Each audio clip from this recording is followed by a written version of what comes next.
you're going to be more clear. Mm-hmm. Okay, so welcome back. We're gonna do missing movie technology 101. So this is Mm-hmm. actually kind of the one that right after I watch a movie or right in the middle of it, I feel like this was actually the perfect stage to like get us Oh. into talking about technology. Um, there's actually two of them. So there was a missing one and there's a missing two. So the one I watched is the one that actually released on Netflix. Mm-hmm. So the one it was actually so it was right on Netflix. Mm-hmm. It was just I think it was filmed in 2022, so maybe last year.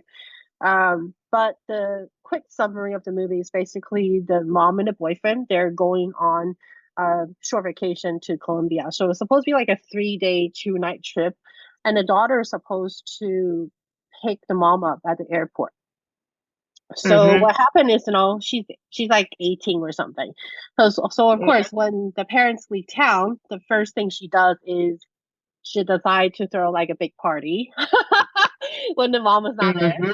Uh-huh. And then like last Whee! minute she woke up really late and then found out that hey, she like needs to pick up her mom. So she goes into this frantic mode trying to get everything ready, cleaned up the house, blah blah blah.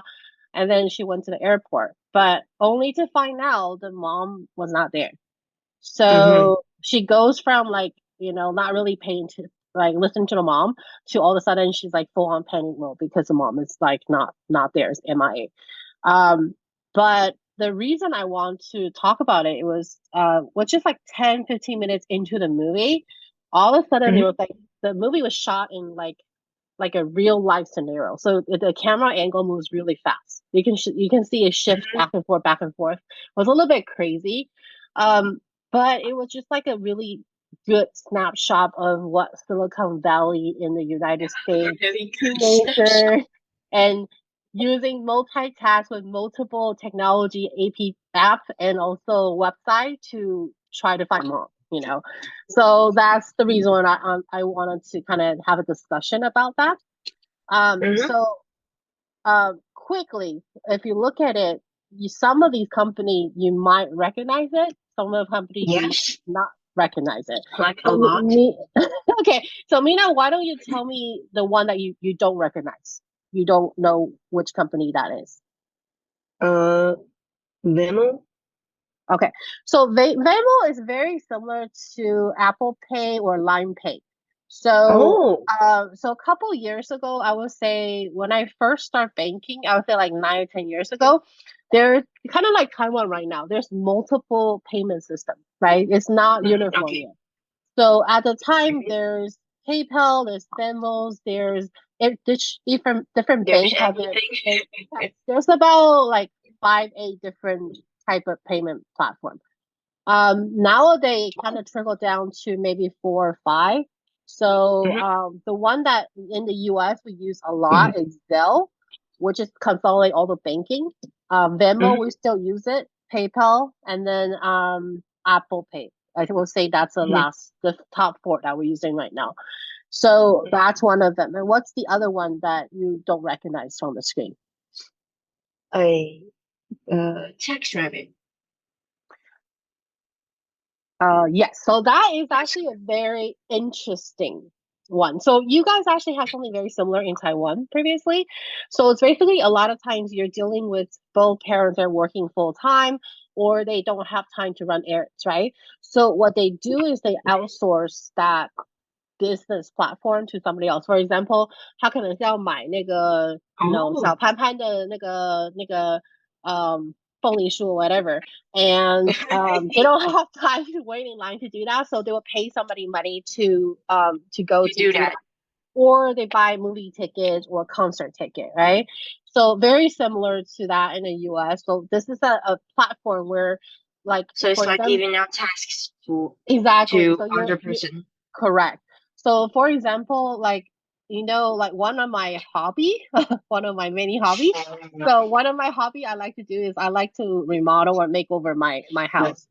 So, Uh-huh. but I like the design piece and gathering information, but I don't like I really don't like the actual building furniture. I think that's very tedious. So when I was actually like, for example, I was trying to build like desks or something like that, and it was just over my head. It's not something I would want to do. What I did is just take out the TaskRabbit app, and I searched for somebody who could help me build an IKEA desk. And that person come in for an hour. I pay him for the hour, but the task is done. Because I know if I have to do it myself, it'll probably take me like 8 or 9 hours. So the opportunity cost is, it doesn't make sense for me to do it. So this actually comes really, really handy. So what happened is, the mom was missing in Colombia, and she needs a person in Colombia to help her do certain thing. So she actually used TaskRabbit to find a person in Colombia to go and talk to the hotel, because she needs to get video footage of where her mom last was. So this person was actually running around Colombia gathering things for her. But it was just kind of amazing that just in that one movie, you're getting like so many technology company like all in one, you know? The other one I just want to throw up there, Ring. You probably don't know this.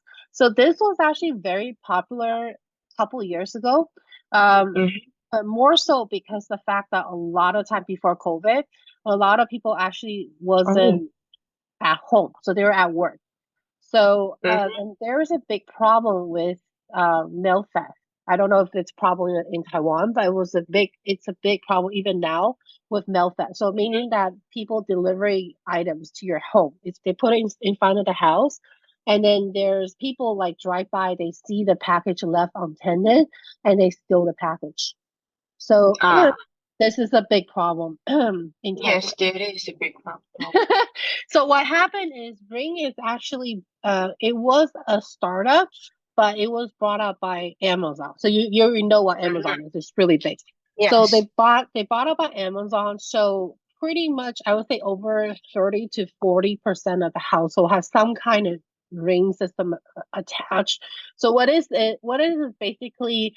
In the same way, I think you guys also have it in Taiwan too. It's basically by the door. You guys usually have like a conference center where there's a video. It shows who the person outside the door is, but Ring can also record it.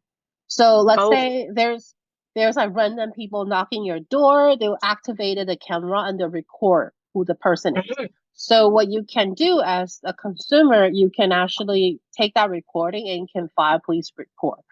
That's kind of the way to protect like mail theft, you know. So that was actually the one that was actually really, really famous. Yeah. So the reason after I watched this, that's when I start sending you guys information about technology companies in the US, because when you take a look at the country, I think you have to know what's the most popular companies, you know, from that country. Yeah. Does that kind of help you understand where it's coming from? Because a lot of people actually work for the company one. So if you later on, if you're talking to that person, then you have a talking point. So that was kind of the reason why I decided to do that. Let's see. So we talk about the summary technology. What is the takeaway? So the biggest takeaway for me, especially, is I was trying to really show you guys the pro and con of technology. So there's so many ways our lives are better because the technology makes our life just like streamlined, easy, convenient. But when you flip the coin, there is really also negative side effect with that too. So the biggest one is privacy. So I'm gonna assign you. There is a Netflix documentary I want you to watch. Because what I found is there is actually a direct correlation. So it kind of is like the older you are, you tend to be like don't like technology, so you try not to touch technology. Because you know the last couple of weeks I was actually helping my parents and my aunts with their travel planning.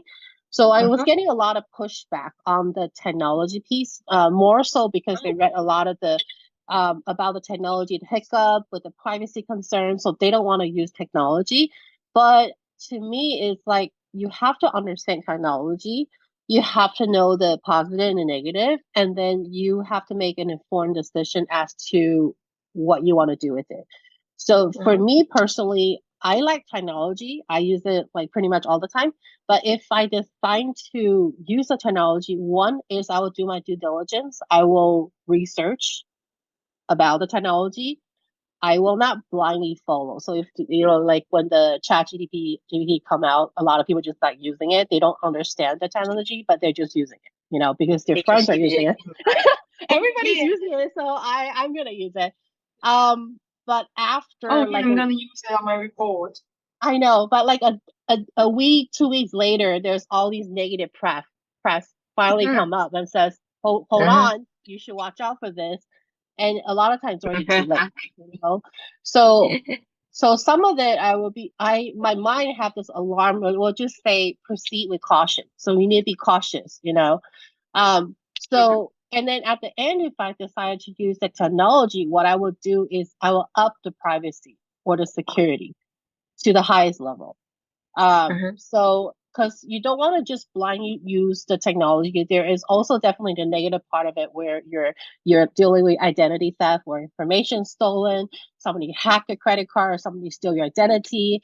All these happens, anytime there's a positive, there's more negative associated with it. So that's kind of the reason why I want you to watch I'm going to send you the link to that one whenever you get a chance, because I think it will also have an impact on you personally of how you want to approach your business or how to have an internet presence, I guess. Because I think a lot of the younger generation nowadays, they kind of overdid it. They kind of expose themselves. But internet, it's something that once you release it, your person is, you cannot take it back. Exactly. So it's harder to get back. So it's something that I wish they focus more on education and awareness, so that way the younger generation can make the informed decision, and not something they'll regret 10 years or 20 years from now. Yeah, so I think that's my conclusion. So I'm gonna wrap it up because that's 15 minutes. I'm actually gonna stop.